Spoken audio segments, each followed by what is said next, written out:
हमारे नए गली न्यूज़ इंडिया चैनल को सब्सक्राइब करें और बेल आइकन दबाना ना भूलें।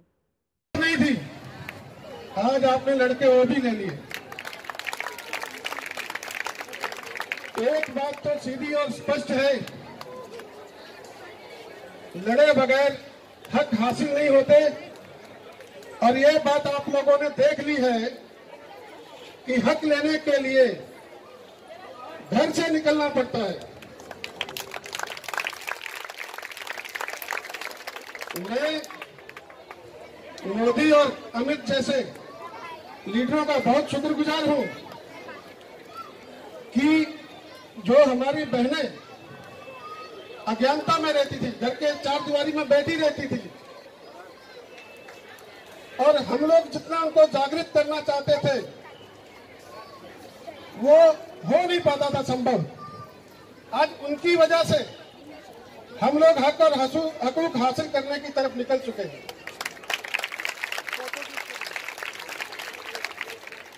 बहुत खुशी हो रही है मुझे आज का माहौल देख करके। भले ही आप लोगों को बहुत परेशानी हो, मैं समझता हूं, बाहर रहना, और जिगरा है इन बच्चों का जो सुबह से शाम तक दिन रात आपका साथ दे रहे हैं। आपको बहुत बहुत शाबाश है बच्चों।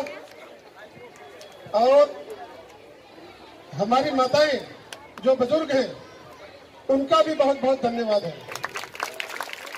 और जो हमारी बहनें हैं, यानी हर उम्र की जो महिला हमारी यहाँ पर बैठी है, संघर्ष के लिए लड़ रही है, मैं ये कमी महसूस कर रहा हूँ कि हमारे सिख लोगों को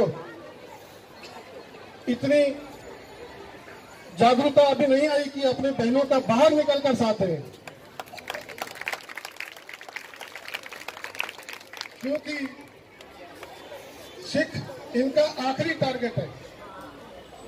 सिखों पर भी ये हमले करते हैं, बौद्धिक रूप से हमले करते हैं और गुमराह करते रहते हैं। इनका काम है कि SC ST OBC आदि जो अपने आप को हिंदू ये लोग मानते हैं, हिंदू कहते हैं, आदिवासियों को हिंदू कहते हैं, लेकिन अभी के सोशल मीडिया से पता चला है कि हर वो समाज जो हिंदू नहीं है वो खुद को अपनी जाति वाला डिक्लेयर कर रहा है। और ये सब अत्याचार का नतीजा है। ये लोग, ब्राह्मणवादी लोग, मन्नुवादी लोग, ये लंबा समय राज कर सकते थे अगर अच्छा प्रबंध करते थे। पर इन्होंने मनुवाद में जो संकल्प है कि स्त्री शूद्र है, स्त्री को शिक्षा का अधिकार नहीं है, शूद्र को शिक्षा का अधिकार नहीं है, शूद्र को संपत्ति का अधिकार नहीं है। आप लोग जान लीजिए, देश भर में जितने भी सरकारी स्कूल हैं, किसी में एक टीचर, किसी में 2 टीचर, किसी में कोई टीचर नहीं है। पढ़ाई कहाँ से होगी? तो वहां चाहे लड़की पढ़ने जाए या लड़का, उनको शिक्षा कैसे मिलेगी? तो शूद्र को जो शिक्षा का अधिकार नहीं है वो इस बात से सिद्ध होता है कि आप लोगों से शिक्षा छीनी जा रही है। जैसे पुराने जमाने में लोग कहते सिर्फ ब्राह्मण को पढ़ने का अधिकार है या ब्राह्मण को पूजा का अधिकार है, तो उस टाइप का व्यवस्था ये पहले से लागू हो गई है। यूपी में कोई भी पेपर उठा लो, कोई भी, भले ही वो पेपर इसी मीडिया का हो, दलाल मीडिया का, उसमें भी डेली की 4-5 लड़कियों की रेप की खबर आती है। रेप की खबर तो आती है, कभी ये खबर आई कि उनका रेप करने वालों का फांसी लगी है या सजा हुई है? कभी आई? कभी पढ़ी आपने? कभी नहीं पढ़ोगे। क्योंकि ये जरूर आपने सुना होगा और पढ़ा होगा कि लड़कियों को डराया जाता, अगर तू स्कूल गई, अगर तू शिक्षा लेने गई या हायर एजुकेशन में गई तो तेरे पर तेजाब डाल देंगे, तेरा रेप करेंगे, तेरे को मार डालेंगे। और यही करतूत करते भी है, यह सत्य है। रेप जैसी करतूत किसी की भी हो, चाहे ब्राह्मण की लड़की हो या सिख की हो या ऊंचे वर्ग की हो या छोटे वर्ग की हो, वो गलत है। सबको फांसी होना चाहिए। खैर ये मेरा विषय नहीं है, लेकिन पिछले 2 केसों में ये देखा गया है कि जो ब्राह्मण की लड़की है, निर्भया जैसे है, उसको फांसी पर चढ़ाने का पूरा कोशिश, उसके जो रेपिस्ट है उनको फांसी पर चढ़ाने की पूरी कोशिश हो रही है। और साउथ में तो एनकाउंटर ही कर दिया है, इलीगल, असंवैधानिक, लेकिन उसको संवैधानिक रूप से उन्होंने सजा दे दी, असंवैधानिक रूप से। मतलब लोगों की नजर में लोगों को अच्छा भी लगा, लेकिन जो बाकी की हमारी बहन बेटियां हैं जिनको स्कूल जाने से रोका जा रहा है, उसके तहत एक ही पॉलिसी के तहत वो काम हो रहा है कि शूद्र को शिक्षा का अधिकार नहीं है, शूद्र को संपत्ति का अधिकार नहीं है। अच्छा, शूद्र मतलब ब्राह्मण की नजर में ब्राह्मण, शूद्र, क्षत्रिय और वैश्य को छोड़ करके बाकी जितने भी लोग हैं, चाहे इस देश में सिख है, ईसाई है, बौद्ध है, क्रिश्चियंस है, मुस्लिम्स है, वो आदिवासी है, ये सब शूद्र है। शूद्र को संपत्ति का अधिकार नहीं है। उसके लिए क्या किया जा रहा है? बड़े से बड़े टैक्स लगाए जा रहे हैं। बहनों, जो भी मेरी बात सुन रहे ध्यान से सुनिए। आप किसी भी देश में, इंडिया को छोड़कर, भारत को छोड़कर के, इंग्लैंड, अमेरिका, कनाडा, सभी देशों के किसानों की हालत पर देखिए, सब के सब खुशहाल हैं, सबके सब कारोबारी, वहां के मजदूर भी खुशहाल हैं, है कि नहीं? उनको भी कम से कम मिनिमम सपोर्ट इतना उनको मिलता है कि वो एक जिंदगी अच्छे से जी सकते हैं। भारत के ही किसान क्यों आत्महत्या कर रहे हैं? उसका कारण ये है, शूद्र को संपत्ति का अधिकार नहीं है, तो ये लोग आपकी जिंदगी जितनी मतलब बुरी से बुरी एक हालत कर सकते हैं वो कर रहे हैं। उसके पीछे सरकारी पॉलिसियां काम करती हैं। ये कहने के लिए ये बोलते हैं कि हम लोग आपकी भलाई के लिए ये कर रहे हैं, लेकिन होता इसके बिल्कुल उलट है। तो इस प्रकार से जो मौजूदा सरकारें हैं, कांग्रेस की है या बीजेपी की है, ये पिछले 70 सालों से हम पर जुल्म ढाते आई है, किसी न किसी तरीके से हमारी जिंदगी को मायूस करते आए हम लोग को। जब इनको पता लग गया कि अब बीजेपी भी बदनाम है, कांग्रेस की भी बदनाम है, तो फिर इन्होंने एक अपना दुर्गा निकाला टोकरी में से, अन्ना हजारे, जंतर मंतर में खड़ा किया, देशभक्ति के गाने गाए और लोगों को फिर एक टोपी पहना दिया। थोड़ी देर पहले आपने देखा है, किसकी टोपी पहनाई? आम आदमी पार्टी की। तो ये हाँ,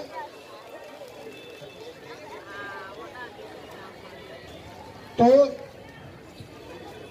मैं क्या कह रहा था कि आज तक की जितने भी पार्टियां हैं, ये सब हमें हक हकूक हमारे खत्म करने के लिए बनाई गई है। इस पार्टी को पहली बार अचानक बनाया गया है, मीडिया के द्वारा बनाया गया है। जो मीडिया हर समय सरकार का साथ देता है और आपके हक की बात नहीं करता है। आज कौन से मीडिया में आपकी बात चल रही है मेरे को बताओ? उसी मीडिया ने इस पार्टी को खड़ा किया है, टोपी पहनाने का काम किया जनता को। और टोपी जनता पहन भी लेती है क्योंकि पता नहीं चलता, क्योंकि हम दिन भर टीवी देखते हैं। टीवी देखने के लिए तो पढ़ा लिखा होना जरूरी नहीं है ना।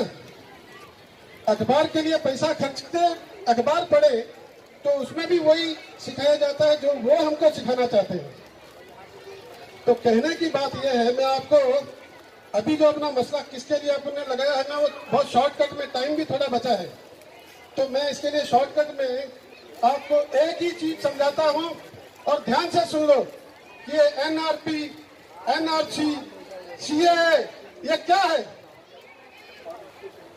ये एक ही बात सुन लीजिए, एक ही लफ्ज में, ये सिर्फ वोट की बात है। किसकी बात है? ये सिर्फ वोट की बात है। इतना जो झंझटबाजी किया जा रहा है उससे देश को कोई लाभ नहीं होने वाला है। उससे लाभ होने वाला सिर्फ शासनकर्ता जमात को। उससे लाभ सिर्फ शासन करने वाली जमात को होने वाला है, जो बीजेपी या कांग्रेस के या आम आदमी पार्टी या किसी भी पार्टी के रूप में, इन पार्टियों ने हमें हक दिलाने के लिए कोई एजिटेशन नहीं किया है। उल्टा ये हमारा मुंह बंद कर रहे हैं। इसीलिए मैं धन्यवाद दे रहा था कि हमारी बहनों को इतने दिन इकट्ठे रहने का मौका दिया, तो जिस दिन हमारे घर की औरतें जागृत हो गई उस दिन उनका राज अपने आप हट जाएगा। ये बात वोट की कैसे है? कैसे है वोट की बात? मैं वो शॉर्टकट में समझा रहा हूं। असम में एनआरसी हुआ, 19,48,000 लोग जिनके पास डॉक्यूमेंट नहीं है। पिछले 20-25 सालों से ईवीएम से चुनाव हो रहे हैं। ईवीएम में गड़बड़ी करके जीत जाते थे। अभी गड़बड़ी पकड़ में आ गई है, लोग ईवीएम के खिलाफ मोर्चे निकाल रहे हैं। तो समझ में आने लगा उनको कि हमारा ईवीएम वाला खेल बहुत दिन चलने वाला नहीं है। तो बात किसकी है? बात किसकी है? बात वोट की है। एनआरसी लाए, 19,48,000 लोगों को इस देश का गैर नागरिक घोषित कर दिया, विदेशी। तो उससे क्या हुआ? उनको डिटेंशन सेंटर में डाल दिया, उनका वोट का हक चला गया। जिन लोगों को वोट का हक चला गया, जो विदेशी साबित हो गए कानूनन, उनके नाम पर जो भी संपत्ति है वो छीन ली जाएगी, सरकारी संपत्ति घोषित हो जाएगी।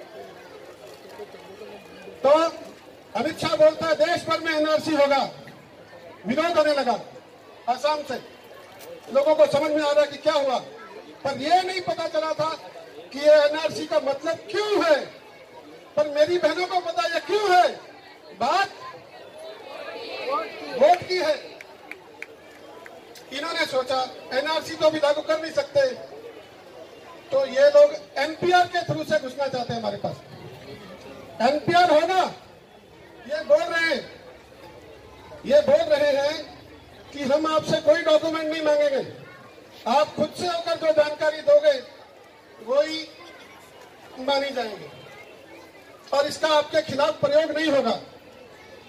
इस बात की क्या गारंटी है कि आपने कभी अपनी जुबान टाली है? आपने तो अपनी हर बात से मुकर गए हो। ये सही है गलत? क्योंकि बात वोट की है। ये बात बार मैं समझा रहा हूं, दिमाग में बैठ जाए कि ये कानून क्यों लाए जा रहे हैं। बात सिर्फ वोट की है। तो एनपीआर से क्या होगा? आपकी सारी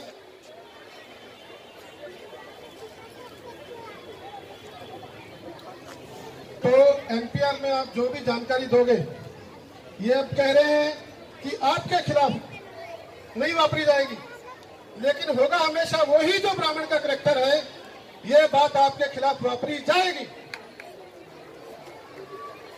तो एनपीआर के थ्रू से उनको मालूम पड़ जाएगा किन लोगों के पास डॉक्यूमेंट्स नहीं है। फिर वो सीधा एक डेट घोषित करेंगे, आपको बोलेंगे इतने दिन के अंदर आप डॉक्यूमेंट पेश कर दो। आप डॉक्यूमेंट पेश नहीं कर पाओगे। अरे जन्म प्रमाण पत्र तो 1969 में बना था एक, उसके बाद में वो पास हुआ कई साल बाद में।